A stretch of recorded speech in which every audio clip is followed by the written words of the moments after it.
Hello বন্ধুরা, কেমন আছো সবাই? আজকে আমি নিয়ে চলে এসেছি একটা ছোট্ট মিনি ব্লগ।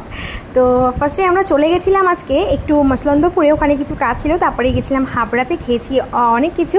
আর সবথেকে মেনলি যেটা হচ্ছে আমেরিকান দাদার বিরিয়ানির ভিডিও তো অনেক দেখেছি, বাট সেটা খাওয়ার খুব ইচ্ছে ছিল। তো আজকে সবাই মিলে গিয়ে বেশ মজা করে জমিয়ে খাওয়া দাওয়াও করেছি।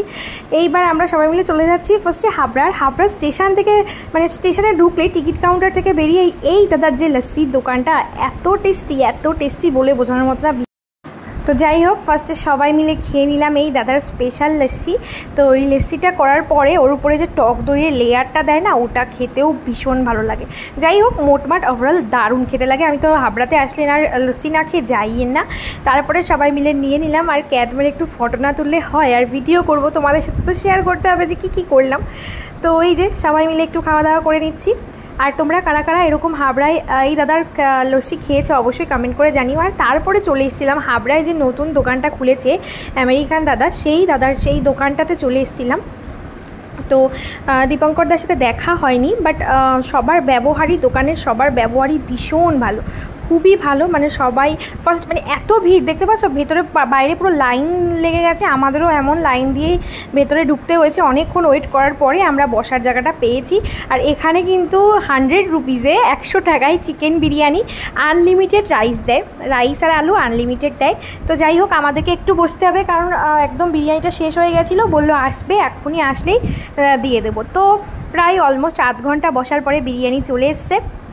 আর এখানে সবারটাই দিয়ে দিয়েছে, সবাই একসাথে খাওয়া শুরু করব। তো ফার্স্টে আমাদের লেডিসদেরই দিয়েছে, লেডিস ফার্স্ট, এইসব কথা বলাবলি করছিলাম আর হাসাহাসি করছিলাম। যাই হোক, ফাইনালি আস্তে আস্তে সবারটাই দিয়ে দিল। আর এবার সবাই মিলে একসাথে বেশ জমিয়ে খাওয়া দাওয়া করব। আর সত্যি কথা বলতে, অনেস্ট রিভিউ দিচ্ছি, ভীষণ টেস্টি, সত্যিই ভীষণ টেস্টি। তো কী করবো, দাদার ফটো লাগানো রয়েছে, সেটারই একটা ভিডিও করে নিলাম। দাদার সাথে তার সামনাসামনি দেখা হলো না। অশোকনগর গেলে মেনলি দেখা হতো, কিন্তু অশোকনগর যাওয়ার টাইম নেই। হাবড়াতে যে নতুনটা খুলেছে আউটলেটটা, এখানেই খেয়ে নিলাম। এবার দেখো চিকেনের পিসটা কেমন দিয়েছে সেটা দেখাবো। বেশ বড় একটা লেগ পিস দিয়েছে। আর রাইস তো আনলিমিটেড, বাট ও সত্যি কথা বলতে ওরা ফার্স্টে যে রাইসটা দেয়, তারপরে আর রাইস লাগে না। প্রচুর পরিমাণে কোয়ান্টিটি রাইসের প্রচুর বেশি থাকে। মানে আমাকে যতটা দিয়েছিল আমি তো খেয়েই শেষ করতে পারছিলাম না, তাও নষ্ট করবো না বলে খেয়েছি।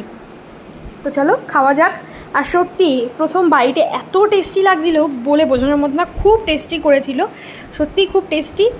তো তোমরা কারা কারা এরকম খেয়েছো আমেরিকান দাদার বিরিয়ানি অবশ্যই কমেন্ট করে জানিও। আমার তো ভীষণ ভালো লেগেছে, আর আশা করছি তোমাদেরও ভালো লাগবে।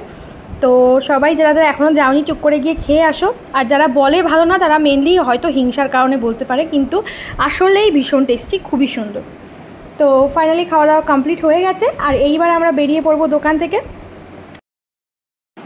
খাওয়া দাওয়া কমপ্লিট করলাম, সবাই মিলে অনেক মজা করলাম, অনেক ঘোরাঘুরি করলাম। আর বেশ ভালোই টেস্ট ছিল। তো সবাইকে টাটা।